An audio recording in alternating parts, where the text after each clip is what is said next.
Welcome to another episode of the Harvey Hour. My name is Nathan Harvey, live from New York. And as always, I'm joined alongside my dad, Stephen Harvey. How are we doing today on this Friday evening, 6:30 p.m. Eastern, live on YouTube? How are you doing tonight? I'm doing great. I'm happy it's Friday. I'm looking forward to the football. It's a 3-day weekend. What more could you ask for? Absolutely. All right, let's get into we're gonna postpone the weekend talk for a little bit. Let's get into some news that came about the past couple days. You know, we heard about Tom Brady to the Raiders and Derek Carr, who we'll talk about in the next topic. The Raiders are basically moving off of him, and a team that was brought up a couple years ago that Brady may go to, the Miami Dolphins. He is now being linked to once again. There was a report coming out, and Pro Football Talk from NBC, who actually we'll talk about a little bit later in the show, they wrote up that Brady could end up in Miami at the end of this year, at the end of his Buccaneers contract, which ends whenever they get eliminated from the playoffs. So, or win the Super Bowl. Can you see Tom Brady going to Miami, and do you think this move makes sense for either party, Brady or the Dolphins?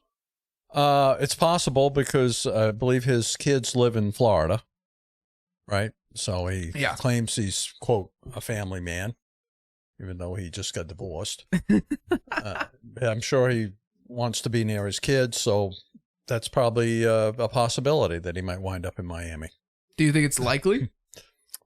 I'm not sure. I don't think Mike McDaniel is the head coach there. I'm not sure what Brady's view would be of him.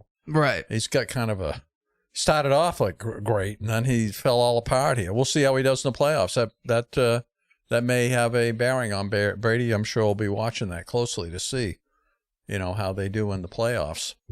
And I guess anything's a possibility now, right? Yeah. Well, so I still think the Raiders are the one. Probably. And I think that the Raiders have said they're going to actively pursue him. Yeah. Right? That's the report. And we hypothesized that a while back. Yeah, we're talking about a couple weeks now. And so there'll be a number of teams looking to land him. And right. I still think the Raiders will be the one that will probably offer the most money and has a coaching staff that Brady probably would be most prefer, with Josh McDaniel as the head coach. I think, because we talked about how Tua's dealing with another concussion, his third head injury, second concussion this year. And I think the Dolphins organization may consider, because they knew this coming out of college, Tua coming out of Alabama, already is dealing with an injury. That was the first thing. And so they knew he was injury prone. He was recovering from an injury while he got drafted, that Tua could be injury prone. Then he comes into the NFL. And he's dealing with injuries again. I think if they're going to evaluate the quarterback position, because this team is in large part sort of a win-now team.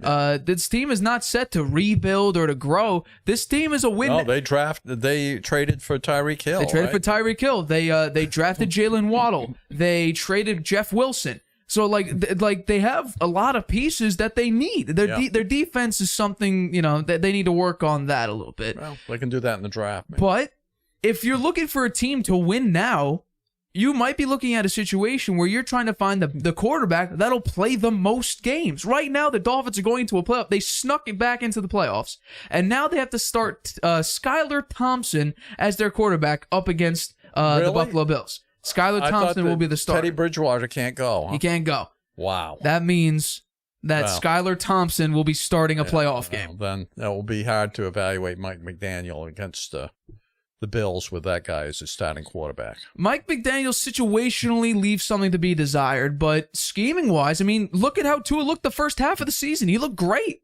He looked like he was proving all of his doubters wrong, and then, he played with, I'm going to say, he played with concussion at that the Bengals game. Yeah. Because it was 4 days after having a head injury. And then he goes out, his fingers stiffen up like he had severe head trauma. I think he was hurt in the last game he played too. He was playing when he was hurt, right? And he threw some interceptions there, like bad, not even interceptions that were like tight window throws that were just tipped or picked off or tipped. These were bad interceptions that he threw. Yeah. So I think there's a possibility that the Dolphins may be evaluating their situation, saying who could play 17 games, who could make it till the end of the season, because this team is really good. They went 8-3, and then they basically lost out and then they somehow snuck into the playoffs. Yeah. And I think if they did lose out and miss the playoffs, Mike McDaniel's job could be on the line here. Yeah.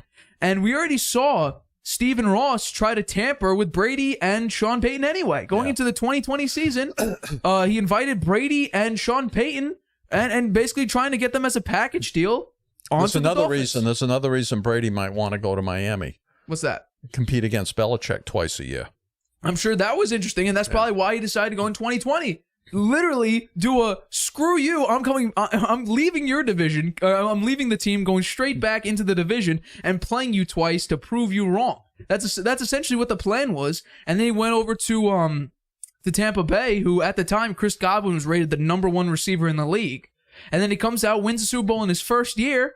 And now, 3 years down the line, the team doesn't look so good. They never had a great running game. Now it's even worse. It was ranked 26th last year, and they made it to the divisional game and could have won that game. But I agree with you, though. I still think the Raiders. The Raiders, but I think the offensive line of the Dolphins may be a little bit better than the Raiders. I think the Dolphins may have a little bit of better offensive line. The defense is better, though, because the Raiders' defense is just abysmal, especially in the passing defense. Running game, though, nope. I would give that to the Raiders. I would say weapons, Tyreek Hill, Devontae Adams, that's... Do you want speed? Jason Waddle is there, too, for the Dolphins. Yeah, no, there's no real number how about, two. For the Raiders. Tight end for the Raiders is good. Yep, Darren Waller, but he may be out the door because there was rumor that he was joining the Packers this past offseason, so he may be leaving in this offseason. There's a chance for that. Then you also have Josh Jacobs, who's a free agent this year unless he could sign a long-term deal. I think if you bring in Tom Brady or tell Josh Jacobs, hey, we're about to sign Tom Brady, or we're pursuing Tom Brady, I think that'll cause Josh Jacobs to stay a little bit. I still don't think Tom Brady, if he plays again, I'm still saying he'll retire. This is for me, having this conversation is strictly about saying if he doesn't retire, because I still think he will. And so that's why it's like, okay, who if he decides to not retire, who would he most likely join? So I still think it's the Raiders. I think the Raiders offer more of what he likes, a run game. An efficient run game, a consistent run game. You have Devontae Adams, who's a phenomenal receiver. Hunter Renfrow. The Dolphins don't have a Hunter Renfrow, or in this case, in the vision of Brady, an Edelman, Amendola, Wes Welker blend of a person. So I'm gonna say the Raiders are probably what Brady's looking at, but Miami is definitely an interesting choice. Mainly because of Josh McDaniel being the head coach. Okay. I think that will weigh on Brady a lot because he knows him. They know each other. They had a lot of success together. Right. I think that may tip the scale. And plus, I still think Gronk's not done yet. His agent, when Gronk retired the second time, even his girlfriend, both of them said, I don't think this is the last time Gronk will leave. Yeah. I don't know. I think if Brady goes to a team like that. Maybe he's figured out, I take a year off, rest up, heal up, then I'm good for a year. Well, that's what he did in 2019. Yeah. He took the season off. Patriots didn't look so hot. The first 8 games they played, a bunch of no playoff teams.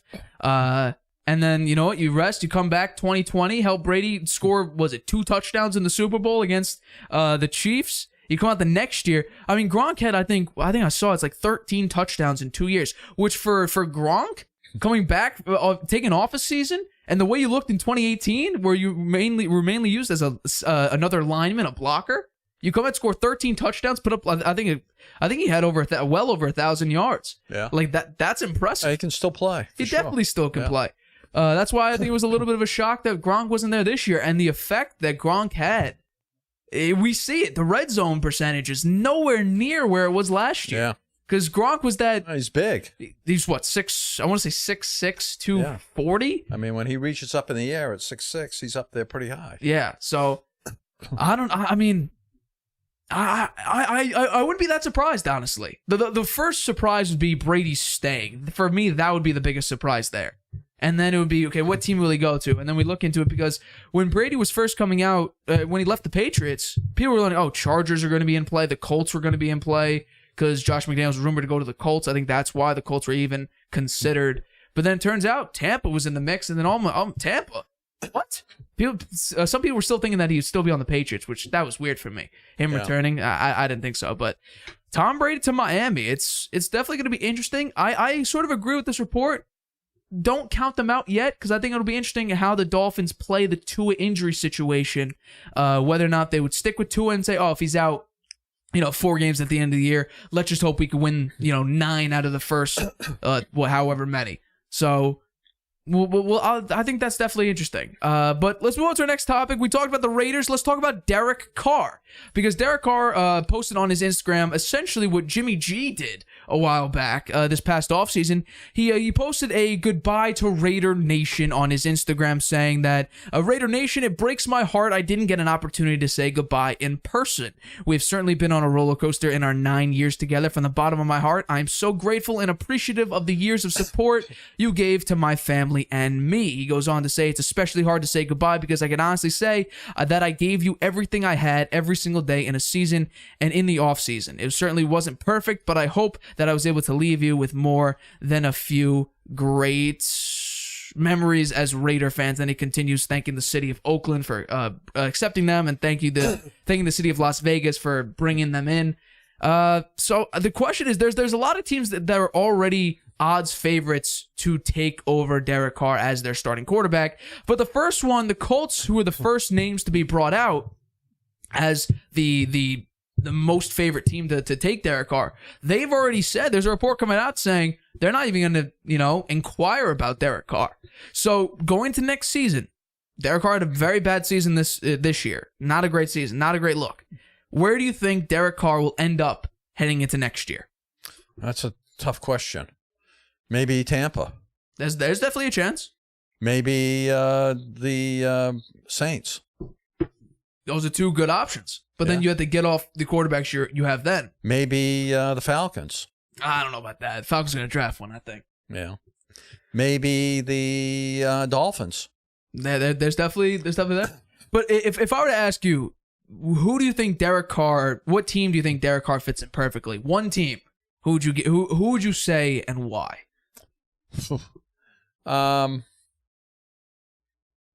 Maybe Tampa. Okay. Yeah. I mean, they got the wide receivers. Derek Carr likes to air it out. He's a good passer, So I think he'd probably like to go there because they have Godwin and they have Evans. Yeah. And so I think that might be the best fit for him. I'm going to go with the New York Jets. I think the Jets are a great destination for Derek Carr. And that would actually, one lesser reason would be because I have friends that when I put Derek Carr as my number 10, they were ripping me on it. So it would kind of be, you ripped on Derek Carr, now he's your quarterback, which I think that'd be pretty funny. But the main reason is because they have 2 very good receivers, very good young receivers, Elijah Moore and Garrett Wilson. Garrett Wilson may win Offensive Rookie of the Year right now. Breece Hall coming back. You have a pretty good running game. I mean, the way we saw Breece Hall, he was early on. He was early favorites for Offensive Rookie of the Year. I mean, he was running the hell out of the ball. Then I think you might have James Robinson for another year. You have Michael Carter. The Jets have talent. They lack a quarterback. They're working on their offensive line. Mekhi Becton, I guess right now it's not a question of if he'll get hurt next year. It's a matter of when, because he's gotten hurt basically every year he's been in the NFL. Yeah. You drafted Elijah Vera Tucker, a pretty good offensive guard. Work on your offensive line a little bit. Your defense has been great this year. I mean, Jermaine Johnson, C.J. Mosley, DJ Reed, Sauce Gardner, who's on the AP All-Pro first team, which is incredible. He's probably going for Defensive Rookie of the Year. So you have really good talent on the defense. You might be right. Maybe the only problem you had was the Jets. Tampa may be a good choice, but it's the question of can the Bucs accommodate for his contract. He signed like a 3-year, $121 million contract, 40 that's guaranteed. So you need to take on basically that entire asset if the maybe the Raiders have to trade. take back money. They may. They may have to take back some. Or because there's a report coming out saying that if they can't get a trade partner by February 15th, that's when they would owe Derek Carr $40 million fully guaranteed, they would actually cut him. So my guess is, if that report's true and that starts heating up, Derek Carr won't get traded at all. A team will just pick him up. Because all the Raiders got to do is take on like $5.6 million of dead cap room. So my guess is teams would be like, oh, if the report's true, they're just going to cut him by February 15th and not owe him $40 million, we'll get him for free. We'll pick him up. We don't need to get rid of any of our assets. But we could also see maybe, could you see a Zach Wilson, Derek Carr swap? It's crazy to think. It's definitely not the same value, but The Rays looking at a quarterback. They need a quarterback. I don't think Jarrett Stidham's the solution here. No. Well, they're going to go after Brady. It could be. Yeah, it could be. And I wonder if they'll trade Carr before they land the new quarterback, right? Yeah, because they would need to make a move practically right after the Super Bowl if they don't want to pay I think they'll Carr. probably hang on to Stidham as a backup. Probably. You know, he played okay. Oh, and well, As a backup, if you consider him a backup, he played okay. In the game against the 49ers, he played phenomenally. Yeah. And then in the Chiefs game, That game, they just looked awful. they could not stop the Chiefs pass rush. Jarrett Stidham was just absolutely horrible in that game. So, Zach Wilson, Jimmy G swap, maybe. I don't know. If honestly they're going to trade Derek Carr, it'll probably be for a first and a third. That's my guess. I think Derek Carr is well worth that. You know, made a playoff game, didn't look too hot. Well, maybe the Jets are his destination. I think the Jets could be a destination because they don't need a lot of I think pieces. he'd like to go there. He probably would like to go there. Absolutely. Because then he gets to show off what the Raiders didn't appreciate on the big stage. New York's a huge market.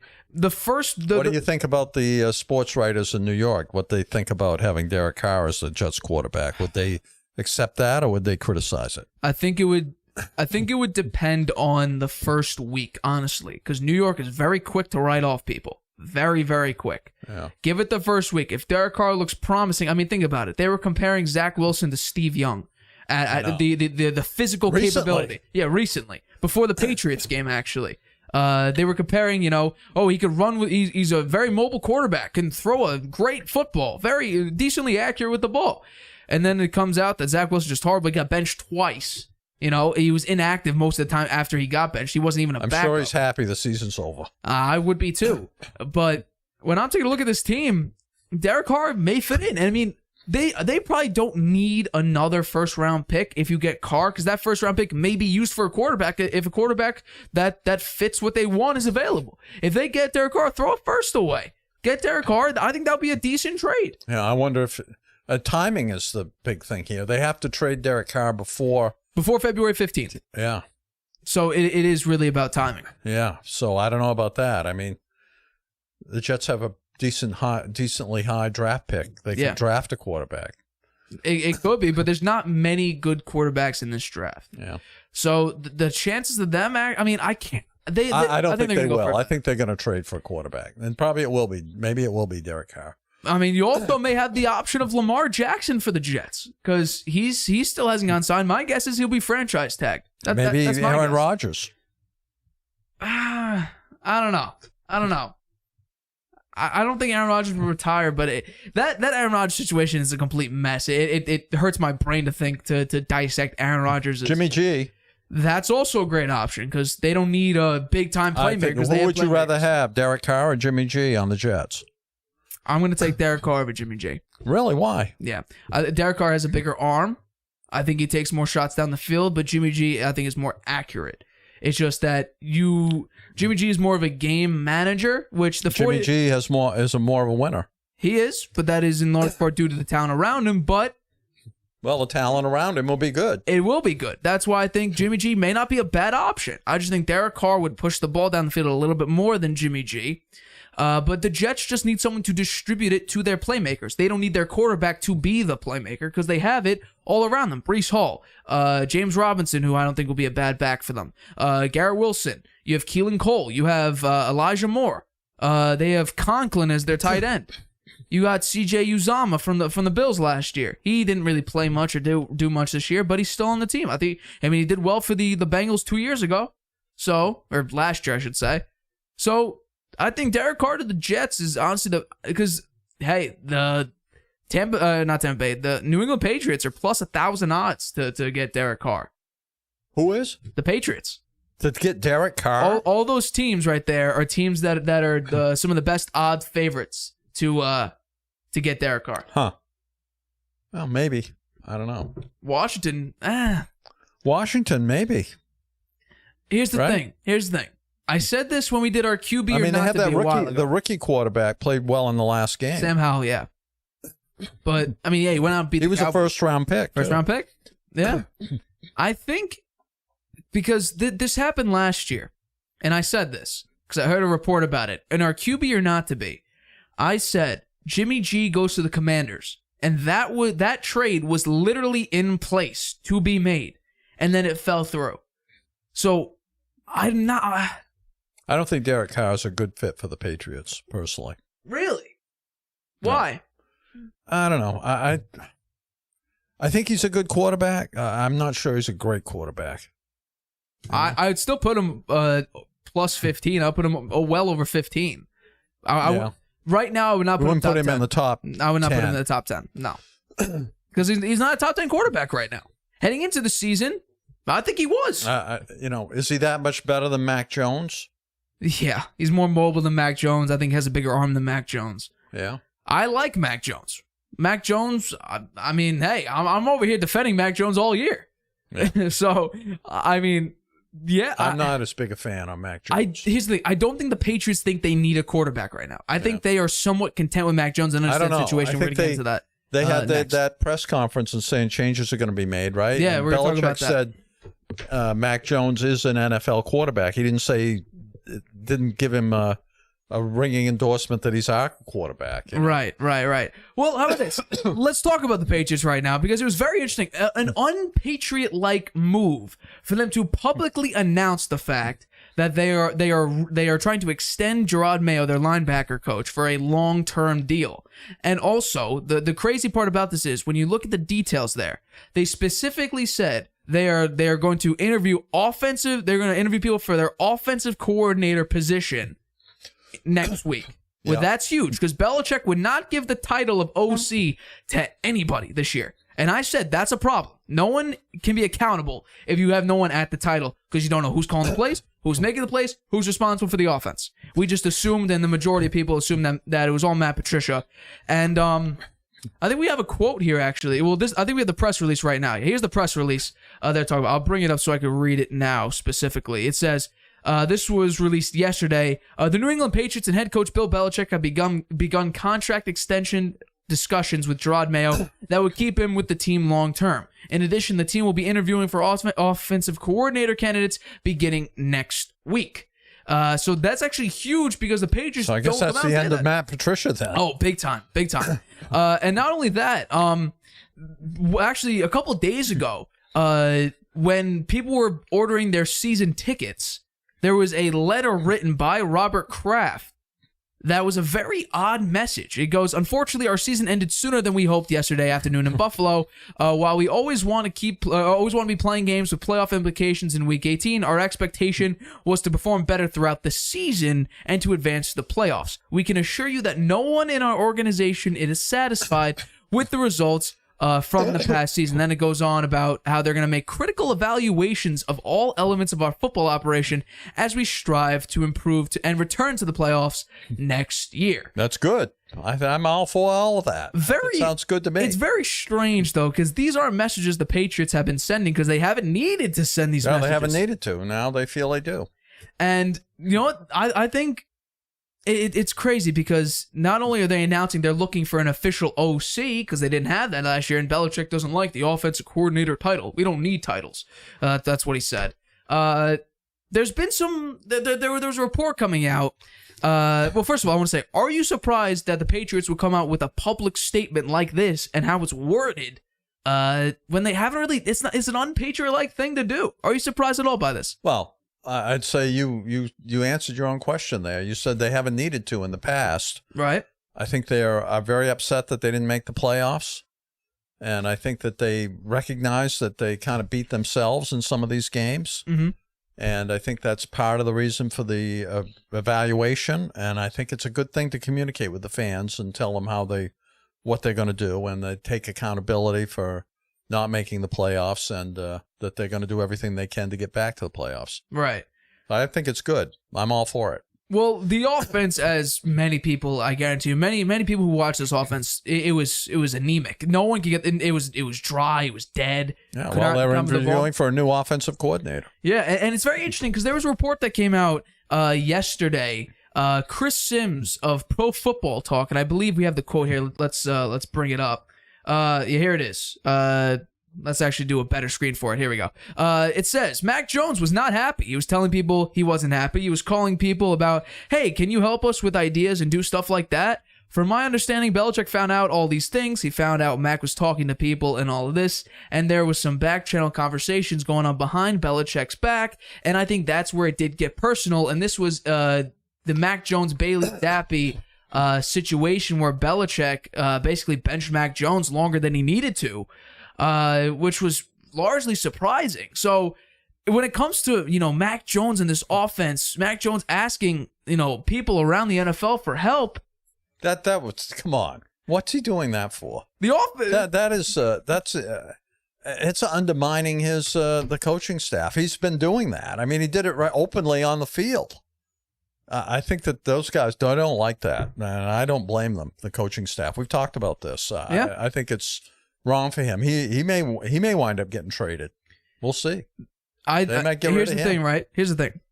Mac Jones has gained immense amount of support, not amongst the coaches, because Tom Curran, a writer for Boston, believes that Matt Patricia or Joe Judge were the ones to leak this information. But the players who Mac Jones leaked the information that Mac Jones was talking to all this information, the bad information on Mac Jones. It turns out leak it to who? Belichick? The media. Oh, the media. Yeah, that this was going on. Belichick found out about this information and made it obvious to Mac Jones that he knew, and so he benched Mac Jones and everything like that. But Greg Bedard of Boston Sports Journal reported that the Patriots players have been very frustrated with the offensive coaching, and Jacoby Myers has showed his immense support for Mac Jones over the course of the season. Kendrick Bourne was not calling the offensive of Mac Jones playing badly. He was calling out the coaching. The players have shown their, while you think it may be childish, the players are gathering around Mac Jones and supporting him. Greg Bedard said on The Spun, Mac has universal support in the locker room. The players on both sides of the ball, especially the offense, realized the position they were in this season. They were not put in a position to succeed. I think it was a problem this year. I think the lack of accountability by the head coach on him putting these players in these positions, specifically how Bill handled the whole Bailey Zappi situation, that did not go over well in the locker room with Mac's teammates. And I think there's an issue there, and I don't think further throwing Mac Jones under the bus is going to help things. I said from the very beginning, no one is taking accountability unless Mac Jones gets angry. Bill Belichick, Matt Patricia, Joe Judge, we're not coming up into the podium saying, we got to coach it better. This situation's not going well for us. We're just having a bad. We got to reevaluate the coaching situation. We got to change plays. No one was doing that. They were saying, we got to play better. We got to make the plays that need to be made. We got to throw the ball where. No, it wasn't like that. And countless times, 3rd and 4, 2nd and 4s, there were no one within 10 yards of the sticks there. So that is what I've been saying, and the players agree with me. Because I knew this was not a Mac Jones thing, because we already saw Mac Jones last season do what he did. 3,800 yards. He had, 22 touchdowns. He played really, really well, had better stats, or the same stats as players like Tom Brady, Josh Allen, Patrick Mahomes, Matt Stafford. And now we come into this year, Belichick decides, let's bring back an old friend that Matt Stafford was angry to be around. Let's bring back Matt Patricia. Oh, not only that, let's bring back a failure of a head coach and made Daniel Jones look like a CFL quarterback. Let's bring back Joe Judge. You know what? Not only that, let's not put him back in his old role of special teams, because that worked out. I'd say that's probably where he's headed now. After absolutely. They gave 2 kickoff returns for touchdowns in one game. Yeah. That was pretty bad. Let's put him as the quarterback coach for a growing quarterback, one that made Daniel Jones the 26th best quarterback. Let's put him with our second-year quarterback, Mac Jones. And let's put a defensive-minded coordinator, not even coach, because the head coaching stint with the Lions was bad. Let's put a defensive coordinator who hasn't sniffed offensive play calling. Let's put him as our primary offensive play caller. Belichick knew this, and he said before the season, if this goes badly, blame me. Well, people were blaming him. He just wasn't saying, it's my fault. Well, now he's going out and getting a new offensive coordinator, so I guess he realizes it's a problem. He ain't. Robert Kraft is. Robert Kraft saying, hey, Belichick, you see what you did last season? No, we're going to change this now. Well, you don't know that for sure. They meet it. They had a meeting yesterday, and that's when all this got released. After the meeting between Kraft and Belichick. And Kraft said before their meeting, we can assure you that I think, didn't Belichick have a press conference before that saying that they were reevaluating everything too? That wasn't just yesterday. Well, a few days ago. He said we were displeased with our offense. Yeah. Really? It was your decision to put a defensive guy as the play. I don't think a single quarterback in the NFL right now, not even Patrick Mahomes, could deal with a defensive coordinator calling his offensive plays. When does that ever happen? When do you have a guy who was on defense for 15 years decide, you know what, let's pick up a clipboard and let's call offense because that works out so well. Yeah, well, it didn't work out so well. I don't think a single quarterback could revive what happened this year. Not a single one. I don't know about that. You think a quarterback could overcome a defensive guy calling offensive plays when he was in there? You know what they played? They played simple. They played very simple. It was very similar to Mac Jones' rookie year, the play calling. And also, we talked about this yesterday. I don't know if I have it still here. They called play action 16% of the snaps. Mac Jones against the Bills, 9 of 9, 93 yards and a touchdown against the Bills on play action. It worked beautifully. And that's what they did, I think, a lot of play action last year. Whatever happened to that? They had a 1,000-yard rusher this year in Ramondre Stevenson. Let's not do play action. That works for a lot of quarterbacks. They did mostly screens. And we saw it countless times. Mac Jones did not play great. I'm going to say that right now. I'm not coming out here and saying Mac Jones was so good. He could have overcome this. No, I don't think I don't think any quarterback can. All I'm saying is, the situation that Mac Jones was put in, where you had situations where it'd be 3rd and 4, and the nearest receiver would be 12 yards down the field. Who would design a play like that? No. They're making changes. Yeah, and the question is, who would be the best fit for the Patriots? I think this thing that came out from Chris Sims is interesting. Okay. That there was a rift in there, and I think that was the wrong thing to do by Mac Jones, to be up talking to other teams about the offense. I don't think that's the right thing to do. Well, who is the players agree with the players are surrounding Mac Jones here. They're not calling out Mac Jones for playing badly or doing it. They're calling out the coaching for putting them in that situation. Yeah, well, because that coaching, they're going to make some coaching changes. We'll see what happens. We'll see what they do about Mac Jones. Nothing's going to happen to Mac Jones. Yeah, nothing. We'll see. You know why? Because it's going to be the same situation they were in with Tom Brady. Mac Jones is nowhere near Tom Brady's pedigree. That's for sure. But we're talking about who would be the next dude. You would really put Bailey Zappi as your solution? No, maybe not. Maybe they trade for somebody. Who? Well, you see that had Carr up there. Derek Carr? Yeah. You had him on there just a second ago. The Patriots already... Where did they say that they were looking... Who said that they were looking at Derek Carr? No one said they were looking, but the Vegas odds were that Derek Carr... Potentially, yeah. Well, maybe. Because the reports coming out that the Patriots are looking at an elite wide receiver and play caller. Those are the two that they're trying to find. And my guess is they're going to get off of Aguilar. They're going to keep Kendrick Bourne, and they're going to sign Jacoby Myers, who's a free agent this year. They're going to sign him to a long-term deal. You're going to keep Mac Jones. You're going to get him a legit wide receiver one. You're going to keep Devontae Parker. So you have 1 A or A- receiver, and then 2 to 3 B+ to B to B- receivers. You have Ramondre Stevenson, who I think is a B+ running back to A- running back. I don't think he's not quite up to the level of the A's. He's a great pass catcher out of the backfield. Well, he got thrown to a lot, but he's the new James White, the new a very big Kevin James Falk. White, a very big James White. Yeah. But they're focusing a lot on receiver and on play caller because none of the Patriots receivers can get any sort of separation, and that didn't help Mac Jones at all. And I think DeAndre Hopkins could be a great choice for them. So could I see them going out and getting DeAndre Hopkins? They should. They might. Belichick Belichick met with DeAndre Hopkins. I don't know if it was pregame or postgame. I think it was postgame when they played the Cardinals, and they had a nice little discussion. Postgame. So I think that was a little bit of a. I think Belichick sort of knew that the Cardinals may be resetting their situation. I saw Belichick over talking with Aaron Rodgers too after the Packers game. They would not. They would not do well together. They would not do well. I don't think so. I would love to see them get DK Metcalf. He would be the receiver I'd love to see. The Seahawks are never getting off DK. Probably not. They will never get off DK. They'd be stupid to get rid of him. He's very good. And I'm going to say this.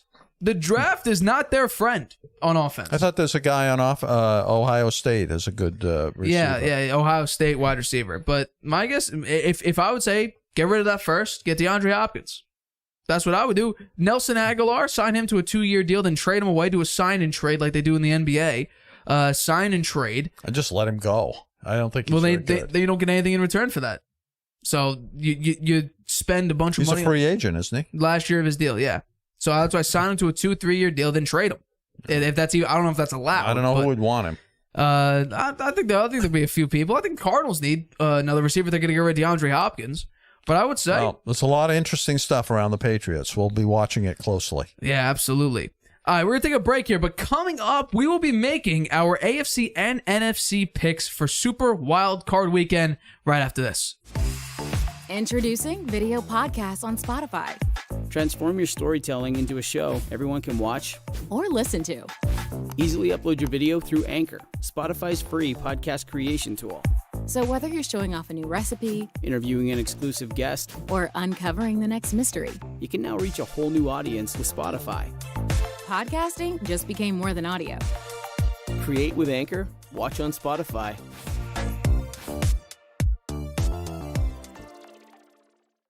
You have a lot to say. Maybe you've thought, I should start a podcast. Meet Anchor, the easiest way to make a podcast ever. It's a powerful mobile app and web tool that lets you record a podcast anywhere and distribute it everywhere. It's great whether you're a seasoned pro or just starting out. And it's 100% free. You can record your show straight into Anchor on your phone, iPad, or the web, using any mic you want. Record alone or with friends or co-hosts anywhere in the world. You can add background music and transitions, and your listeners can send you voice messages that you can incorporate right into your next episode. If you want to produce your show using another app, you can upload your own audio directly from web or mobile and still take advantage of Anchor's totally free podcast hosting. Once your podcast is ready to publish, Anchor can automatically distribute it to every major podcast platform. That includes Apple Podcasts, Google Podcasts, and Spotify, so your listeners can hear your show wherever they want. And on the web, you can see detailed analytics about how people are listening. Plus, you'll get a great-looking profile page where anyone can listen to your podcast or subscribe to it. And if you want to ask your audience to support your work, Anchor makes it easy to collect monthly payments from the people who love your podcast and want to see it grow. You really don't need a recording studio, expensive equipment, or a bunch of technical knowledge to deal with a podcast feed. Just get started and join the diverse community of podcasters already on Anchor. We can't wait to hear your podcast. Welcome back to the Harvey Hour. My name's Nathan Harvey, and as always, I'm joined alongside my dad, Stephen Harvey. Let's get into our AFC and NFC picks. Super Wildcard Weekend is now upon us. It starts tomorrow evening, Saturday, which is very weird. But let's get into our first picks. I don't know. Well, here, first of all, this is what we're looking at. Super Wildcard Weekend. That's what it looks like. The AFC Wildcard. Let's start with the AFC teams because you know what? These games could be very close. Chargers, Jaguars. Chargers are favored -2.5 as of today. Who do you got for your picks? Jaguars. I got them winning 24-20. Why do you think that the Jaguars will win this game? Because I think they're on a roll. They're very excited. They made the playoffs. Nobody thought they could. They started the season horribly. They played one of the best teams in the second half. Won a lot of games in a row.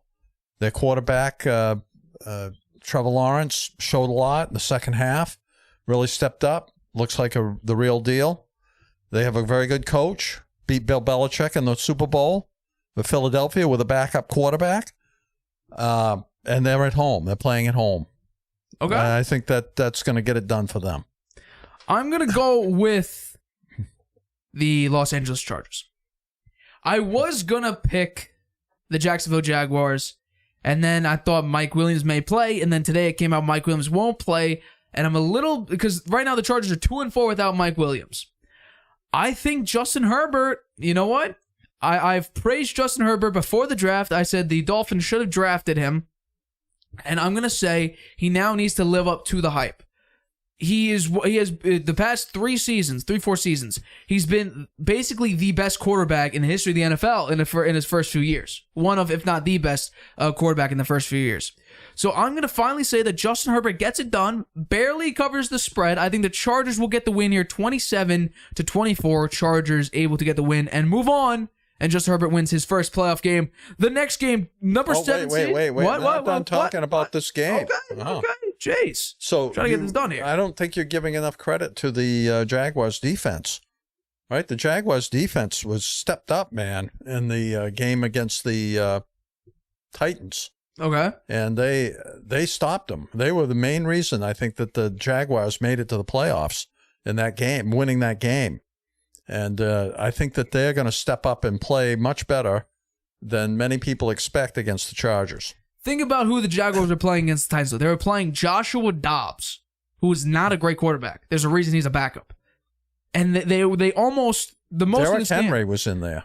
He did almost nothing, I think. I know. He hasn't really done much this year. That running game of the Titans is one of the best in the NFL. I actually lied. No, he rushed 30 times for 109 yards. Yeah. So, But they 30 times, I mean, it's not great. Not that great Not for great. the yards per run, right? But still, So they almost contained lost him. to They pretty Joshua much Dobbs. contained him. They almost pretty lost much- to Joshua Dobbs. And they gave the ball to Derrick Henry repeatedly, and thinking that he's the guy that could break it for him. He actually did break one run, really a nice long run, but it got called back. So I think that defense, the Jaguars, is underrated, and I think they're going to step up against the Chargers and play well. If it wasn't for a Josh Dobbs interception late in the game, the Titans maybe could have pulled out and won that game. Yeah, but that was the defense again. They picked off a ball. They almost lost to Joshua Dobbs and that anemic offense. The offense is not very good Didn't the Jaguars play the Chargers once this year already? Yes, they did. Very and early in the year. what was the score? The Chargers did not have Keenan Allen or Mike Williams in that game. Yeah, but wasn't the Jaguars running game went wild? They ran against 151 yards. Yeah, 151 yards. But the Chargers did not have their two main playmakers, Keenan Allen well, or now they had Mike Williams then. They didn't have him then. They ain't gonna have him. Oh no, they had Mike Williams. It's 6 targets, now 1 they ain't catch, gonna 15 yards. have. They ain't gonna have Mike Williams now. But Keenan Allen is there's a wide receiver 1 who they're going to have in this game. I think it will be a very also close. their team is getting healthier. They may bring back Rashawn Slater, their offensive tackle, and he was great before he got hurt. So my guess is the Chargers. I do think the Chargers will pull it out. It could be a late field goal, for all I know. But I think the Chargers get the win It's here. going to be a close game. I think. I mean, we both have very close games. The Chargers barely cover the spread. All right, let's get on to the next one now. 7 seed Dolphins, Skylar Thompson versus the 2nd seed Bills with Josh Allen. The point spread's -13. Who do you think gets the win? Who covers? Bills blow them out and cover the point spread. Yeah, I completely agree with you. 31-17. I don't think Skylar Thompson will be able to do much. I think if it was Tua, I think this game could be close. Maybe Dolphins win, because the last time Tua played this team, Tua and the Dolphins outplayed the Bills for 3.5 quarters, and then it started to, blizzard, and then the Bills were able to pull it back. But I wonder what the weather's going to be in Buffalo. I think it's going to be cold. Yeah. I think it's going to be cold. The Dolphins don't play well in cold weather. No, they do not. Actually, I take that back a little bit. They played okay in that game. That was a very close game. Well, then it started to snow, and then they couldn't handle it anymore. Yeah. So I am going to take the Bills here. We both take the Bills here. I just think the other reason I think it's a blowout is because the Dolphins quarterback situation, right? Yeah. They're playing that third stringer. Skylar Thompson. Yeah. No faith in Skylar Thompson? Well, I don't know. I've never seen much of him. I saw him on 2 drives against the Patriots. He looked okay. Right. Yeah, but this is a different situation. This is a playoff game in Buffalo. Yeah. The elements are going to be a factor. Could be. And the fans are on Buffalo's side.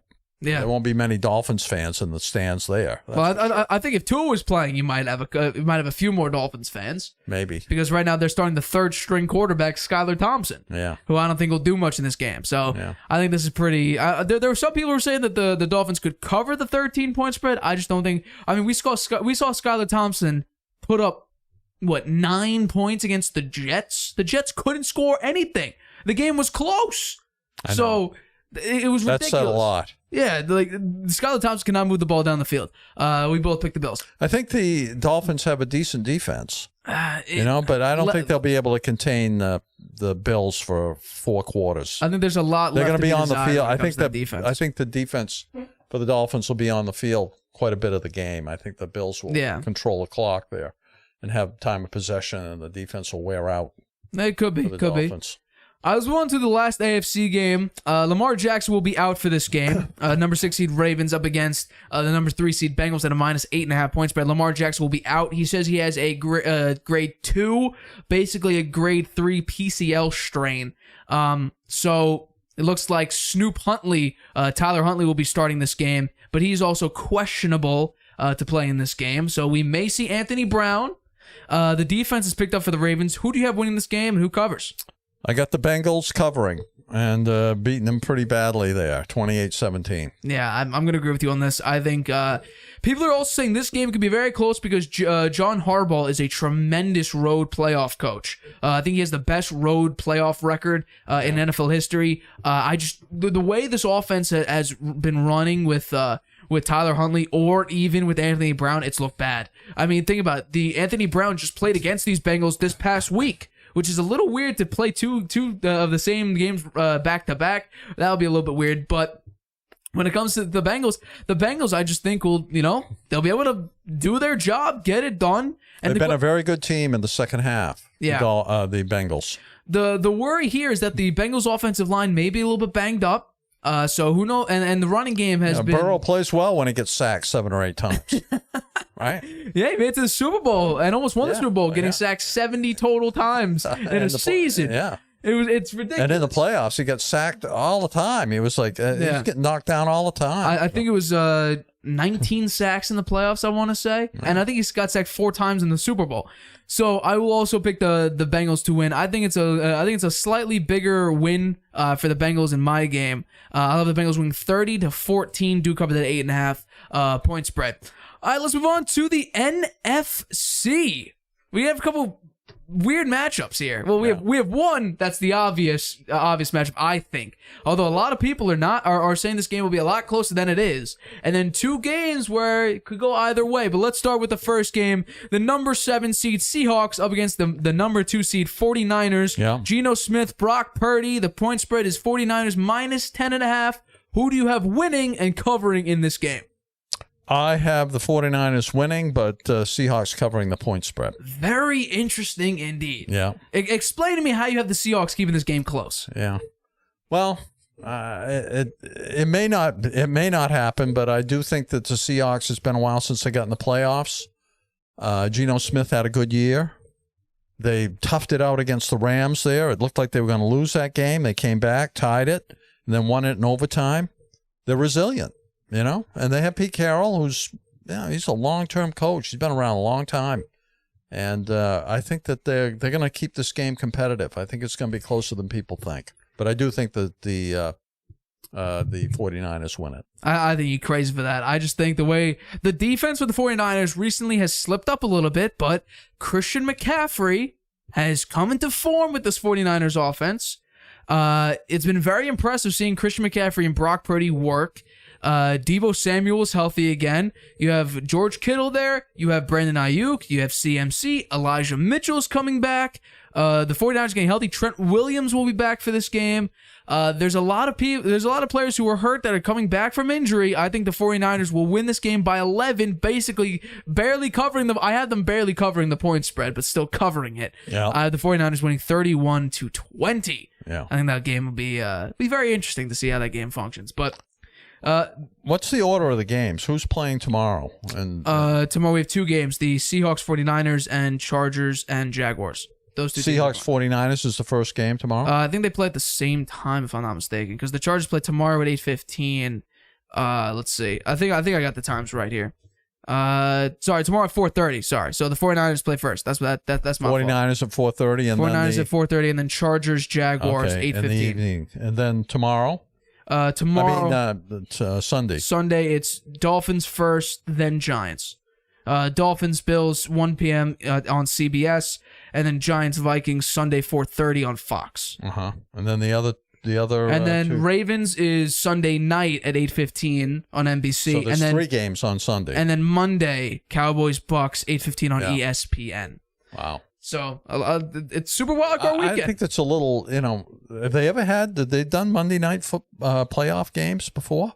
Is this the first time? Because it's a little, not quite fair to those two teams. What do you mean? Right, because if the winner doesn't have as much time to prepare. Well, only the only team that would be different is the Cowboys Bucks. That's the only team that would have a winner different time. The winner of that game has one less day to prepare for the next week's game than the other team that they go against. You made it to the playoffs, and these guys won games on 4 days of rest. Yeah, well, I don't know. Or 4 days. I'm happy that there'll be a game on Monday night. It'll be fun to watch it, and it's I'm hoping the Bucs are going to win. Yeah, we'll see. Let's move on to our next NFC pick, though. We have the number 6 seed Giants up against the number 3 seed Vikings. Last time they played, Vikings won on a 61-yard field goal. Yeah. Who do you have winning on Sunday afternoon? I got an upset here. I'm picking the Giants. Upset alert. Daniel Jones got a playoff win. 24-21. Woo! Yeah. Why do you think Daniel Jones will be able to get this win against the Vikings? The Vikings are not, they've had tough times in the playoffs.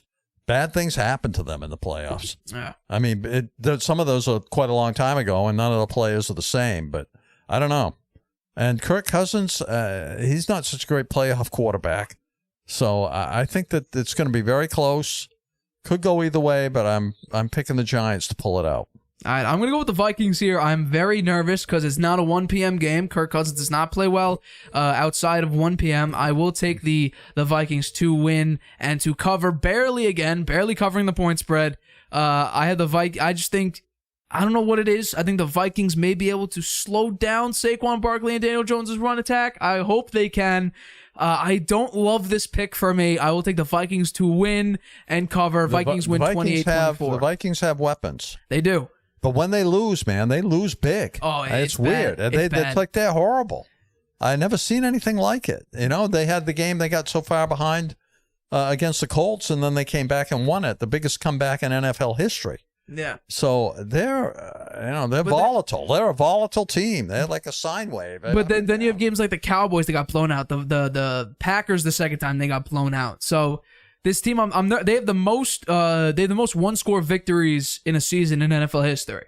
So this team can win, and Kirk Cousins, he's in some of these games. They got weapons. He's been very clutch. Justin Jefferson. They have Cook, right? Yep, running back. He's good. TJ Hawkinson, the tight end. Yeah, tight end is very good. Yeah, Adam Thielen's a wide receiver too.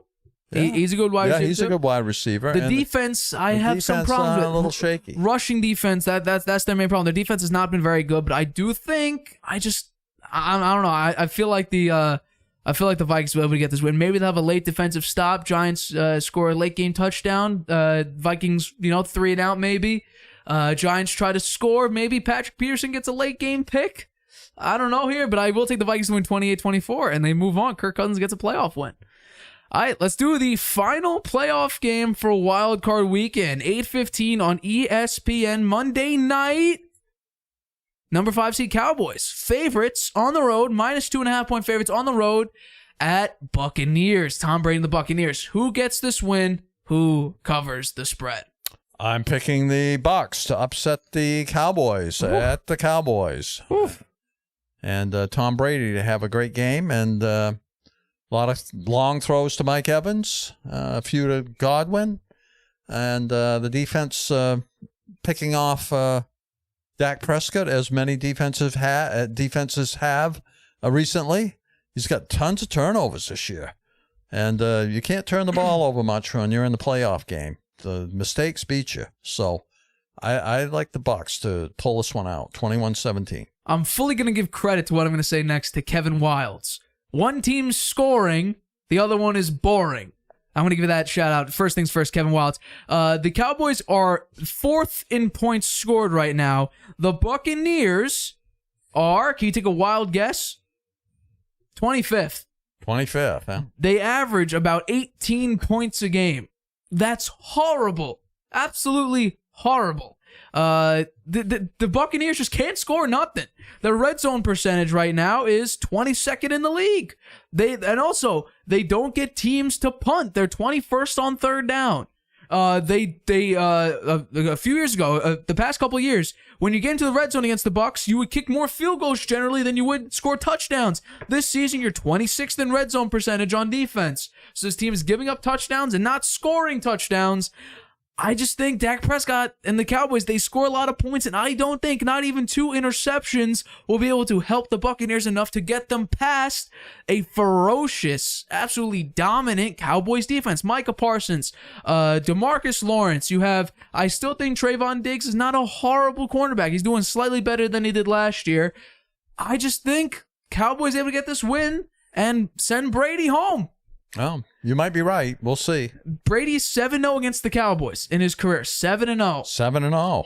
That's pretty good. I think he takes his first L, and he beat him this year, first game of the season. And right? that's probably one or two of the only games, or one game of like the 2 or 3 that they were able to run the ball well. The defense only gave up 3 points.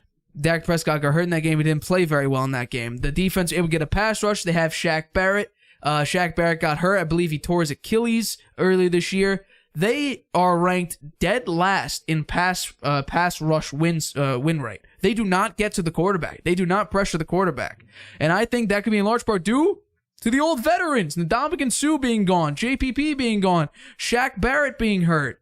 I just can't see the Bucs being able to pull it out and get the win here. Well, you might be right. I'm a little biased there. I'm picking Brady. But he's stepped up in big games. I mean, he's a big game winner. And plus, best in all time. They're Best of all time. 32nd in the run game. Although, we may see another appearance of playoff Lenny, Lombardi Lenny. Who knows? Because regular season Lenny. I like that long pass to Mike Evans down the right sideline. Yeah, haven't seen really any of that this year. I'd like to see them replay that. Well, they did it 3 times in the game. They had to win against Carolina. No, they did. Get in the playoffs. And since then, or previous to that, they haven't been able to really do it. And then after that, they lost 30-17. And they weren't trying hard. When Brady came out of that game, it was 10-10 against the Falcons. So they weren't losing. They were not losing, but they definitely were not winning any games here. So that is very interesting. You got Jaguars, Bills, Bengals, 49ers, Giants, and Bucks. I have Chargers, Bills, Bengals, Niners, Vikings, Cowboys. I have all favorites. I just looked at that. Everyone who's a point favorite, I have them. I believe in every playoffs. Every year, there's a few upsets, and I think there will be some this weekend. I think you're probably right about the. I'm afraid of the Jaguars pick. That's the one I'm most nervous about. How about the Giants? Huh? That one, Daniel Jones. First of all, here's the thing that I just completely disagree with. Brian Daboll said he had a quote earlier today. Let's see if I can get it up. The playoff experience is overrated. That is a horrible quote because what else is he going to say? He hasn't got any playoff experience on his team. What's he going to say? He's trying to keep these guys from getting too uptight. You don't comment. No, he's just trying to keep them from getting too uptight. I think that's what he was trying to achieve there, right? I think it's a good coaching move. You think saying playoff experience is overrated? Yeah. Well, if you have nobody on your team that has any experience, why wouldn't you say that? Yeah. Because we've seen a lot of teams that without playoff experience you wouldn't go not do on to say, well. wow, playoff experience is what everybody needs, because if you don't have any on your team, that's just going to demoralize the players. Or you could say this is a great chance to get playoff experience because of how valuable it is. So if we don't make it, you have that experience to go. I would say that after. I might say that after the game if they lost. Wait, take my statement. I have playoff experience. I was wrong. It's a good idea to have playoff experience. Maybe. I don't know. I think these games are going to be very, very good. I hope so. I like watching close football games. Last year, I had 1 or 2 losses. Last year in my picks. I didn't do so well in the wild card where I don't think we didn't do a show at that point. I picked the Bucs to make the Super Bowl. I'm not so sure they're going to get there. We both to start the season this year. We both picked Kansas City, and I think they have a very. You had a rematch. I had Bills Bucs. I had Kansas Bucs City will be Bills. sitting home watching the game. They'll be healing up any little injuries they have. They're going to be really ready to go next week. Yeah. It's going to be really interesting to see how these playoffs turn out. I still think the Bengals have a good shot at repeating, even though my preseason pick was Bills-Bucs beating the Bills. The Bengals, when they beat the Dolphins, knock on wood for that, they will go up, I believe, against the Bengals and will have what would have been the Monday night game, Bills-Bengals. That's going to be a very emotional game for everybody there. Is that what the next round will be? I think that's when if both those teams win, because then you have the because then you would have Bengals. Wow. Yeah, because Bengals would be the 2 seed, or Bills would be the 2 seed.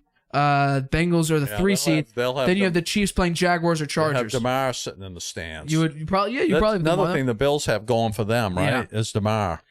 Although I will say this, in that game though, the Bengals' first drive drove right down, scored a touchdown, and then only allowed a field goal on that subsequent drive. No, I think that would be a very, very hard game for the Bills to win. I think amongst all parties, I think it's gonna be a very emotional game. Yeah, but would that be at? Well, will it be played? I think because I think that will be played at Bills because they have the same number of games played. The neutral field comes into either one of those teams, I believe, versus the Chiefs. The AFC Championship game, I think that's where it'd be played on neutral field. But with the way this is turning out, I think the Bengals will beat the Bills. I think that we'll get into that. Let's wait till we get there. Yeah. But I think that does wrap it up for another episode of the Harvey Hour. Next week is the last Tuesday we'll have a Harvey Hour. That is our 1-year anniversary of us doing the show together. Wow. Tuesday, 6:30 p.m. Eastern on the 17th of January. Tuesday the 17th. Join me and my dad for our 1-year celebration as we recap Super Wildcard Weekend and get into our favorite memories over the past year of doing the Harvey Hour and what we hope for the future of the show and of sports in general. But for this episode, my name is Stephen Harvey. That's my dad, Stephen Harvey. After Tuesday. Thanks for watching, everyone. Thanks, Grandpa. After Tuesday, the show will be Monday and Friday, so we'll still have that Friday show next week. But then that following week, Monday, Friday, 6:30 p.m. Eastern, right here on YouTube. Clips will be uploaded tomorrow. If you want to listen to this, anchor.fm/The Harvey Hour, or check the link in the description down below. Also send a message into the show, anchor.fm/The Harvey Hour/message. You could send a message into the show, and we will answer it live on The Harvey Hour. But for this episode, my name is Nathan Harvey. That's my dad, Stephen Harvey. We are The Harvey Hour. We will catch you guys Tuesday for our 1-year anniversary on YouTube, 6:30 p.m. Eastern, right here. We will see you then. Bye. Introducing video podcasts on Spotify. Transform your storytelling into a show everyone can watch or listen to. Easily upload your video through Anchor, Spotify's free podcast creation tool. So whether you're showing off a new recipe, interviewing an exclusive guest, or uncovering the next mystery, you can now reach a whole new audience with Spotify. Podcasting just became more than audio. Create with Anchor, watch on Spotify.